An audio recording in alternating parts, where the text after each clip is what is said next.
কক্সবাজার চকরিয়া সেনা কর্মকর্তা তানজিম সরোয়ার নির্জন হত্যাকাণ্ড মামলার অন্যতম আসামি সাদেককেই গ্রেফতার করেছে র্যাব। বুধবার 25 সেপ্টেম্বর রাতে চকরিয়া ফাঁসিয়াখালী থেকে তাকে গ্রেফতার করা হয়। গ্রেফতার ব্যক্তি চকরিয়া এলাকার বাসিন্দা মোহাম্মদ খায়রুজ্জামানের ছেলে। সাদেককে গ্রেপ্তারের তথ্য নিশ্চিত করেছেন র্যাব 15 এর সিনিয়র সহকারী পরিচালক law and media Mohammad Abul Kalam Chowdhury. তিনি জানান, সেনা কর্মকর্তা হত্যা মামলার অন্যতম আসামি সাদেককেই গ্রেফতার করা হয়েছে। সে এই হত্যাকাণ্ডে সরাসরি জড়িত ছিল।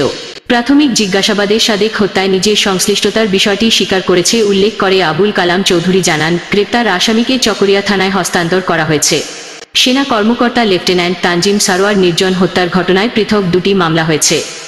বুধবার 25 সেপ্টেম্বর রাতে পুলিশ ও সেনা সদস্য বাদী হয়ে পৃথক দুটি মামলা করেন। দুই মামলায় আসামি করা হয়েছে 25 জনকে। চকরিয়া থানার ভারপ্রাপ্ত কর্মকর্তা ওসি মঞ্জুর কাদের ভূঁইয়া জানিয়েছেন, মামলা দুটিতে 17 জনের নাম উল্লেখ করা হয়েছে। অজ্ঞাত আসামি করা হয়েছে 8 জনকে। এর মধ্যে সেনাবাহিনীর ফাঁসিয়াখালী ক্যাম্পের সিনিয়র ওয়ারেন্ট অফিসার আবদুল্লাহ আল হারুনুর রশিদ বাদী হয়ে ডাকাতি ও হত্যার ঘটনায় একটি এবং পুলিশের উপপরিদর্শক এসআই আলমগীর হোসেন বাদী হয়ে অস্ত্র আইনে অপর মামলাটি দায়ের করেছেন। দুই মামলার আসামিরা একই।